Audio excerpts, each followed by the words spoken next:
اللهم إني أعوذ بك من كسرة النفس ومن سواد القلب. أعوذ بك من يوم لا حياة فيه ومن نوم لا راحة فيه. اللهم إني أعوذ بك من يوم صباحه كمسائه وليله كنهاره. أعوذ بك من الحزن بعد الفرح والانقطاع بعد التعود. اللهم إني أعوذ بك من شر الآخرين وحقدهم وحسدهم وكيدهم ومن ظلم من لا ذنب له. وأعوذ بك من ذلة السؤال وتقلب الأحوال. اللهم إني أعوذ بك من وفاة الروح قبل وفاة الجسد. اللهم آمين. الحياة ما بتوقف عند أحد.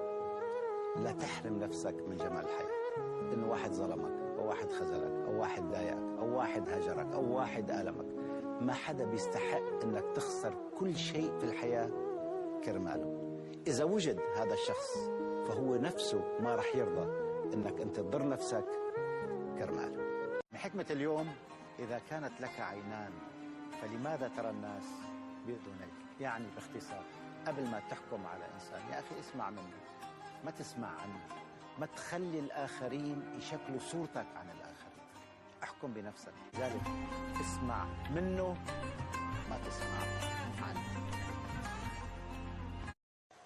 أنت تسيء لنفسك عندما ترمي بكل ثقلك على من لا يقوى ولا يريد حملك. أنت تسيء لنفسك مع كل ثانية تتألم فيها من أجل من لا يهتم لألمك. أنت تسيء لنفسك عندما تهتم لمن لا يهتم لأمرك. أنت تسيء لنفسك مع كل دقيقة تقضيها في التفكير بمن هو مشغول بغيرك.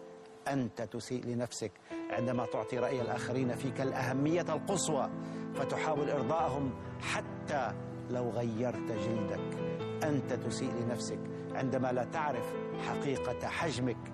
أنت تسيء لنفسك لو بعت حياتك من أجل شخص شجعك على كره أو هجر أهلك.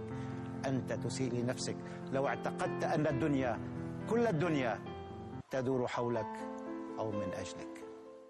كلمتي الأخيرة: انتبه جيدا لأسلوبك في الكلام، فهو تعبير عن شخصيتك وأخلاقك وتربيتك. انتبه جيدا لأسلوبك في الاعتذار، فإن انتزاع السهم قد يوجع أكثر من اختراقه. انتبه جيدا لأسلوبك في النقد، فالفرق شاسع وكبير بين الصراحة والوقاحة. انتبه جيدا لأسلوبك في الحوار، فالعقول تقاس بالنقاش والأفكار لا بالصراخ والصوت العالي. انتبه جيدا لتعليقاتك عبر السوشيال ميديا، فكلمة جارحة قد تعيش في ذاكرة من أسأت إليه سنوات طويلة. انتبه لنفسك وتذكر أن الدنيا دوارة، وما تفعله اليوم قد يعود إليك أضعاف ما فعلته. انتبه للنصيحة المجانية، فقد كانت يوما بجمل. لايكي هي نصيحة لكل واحد عم بيتابعني، يمكن تتفاجئوا من الكلام. حب نفسك. لما تحب نفسك ما رح تسمح انك تكون مع حد ما بيقدرك او ما بيعرف قيمتك، لا حد ولا مكان. حب نفسك، ما تقبل تكون خطة بديلة او احتياط او خيار ثاني لاحد، اما ان تكون الاول في حياة الاخرين او بلاها. حب نفسك، مشان هيك لا تبرر تصرفاتك لحدا. هي حياتك مو جروب واتساب تقعد تبرر وتشرح، واساسا اللي بيحبك رح يحبك بكل عيوبك، ويمكن حتى يحب عيوبك. حب نفسك، لا تضيع وقتك مع اللي ما بيستاهل وقتك. حب نفسك، لا تضغط على أعصابك بالجدال والخناق والحسد والغيرة. حب نفسك لأنك بكل بساطة تستاهل. مأساة البعض في هذه الحياة أنهم يتزوجون ولا يحبون، يتكاثرون ولا يربون، يعملون ولا يتقنون، يقولون ولا يصدقون، يقرؤون ولا يفهمون، وإن فهموا لا يفعلون. مأساة البعض في هذه الحياة أنهم يسمعون أكثر مما يرون، يواجهون بالحقائق ولا يقتنعون، يحقدون أكثر مما يتسامحون، يقتلون الطموح أكثر مما يشجعون، ويعرقلون تقدم الناجح ومعنوياته يحبطون. مأساة البعض هي رؤية أخطاء غيرهم بينما هم عن أخطائهم محامون. مأساة البعض اعتقادهم أن من خلقهم لم يخلق غيرهم، ألا بئس ما يعتقد.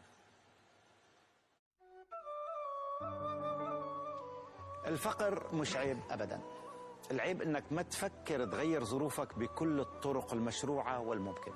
في ناس كانت معدمة، منتوفين، الله أعطاهم، صار معهم إما مال أو شهرة أو سلطة، كلها بتجيب المال، بس لما صاروا تغيروا. مشان هيك الناس بصيروا يقولوا لهم المال غيرك، الشهرة غيرتك، السلطة غيرتك، لكن الحقيقة غير هيك تماما. الحقيقة أنه لا المال ولا الشهرة ولا السلطة بتغير الناس، هدول فقط بيكشفوهم على حقيقتهم، لأنه الأصيل والمربى ما ممكن شيء في الدنيا يغيره أو يأثر عليه، صدقوني.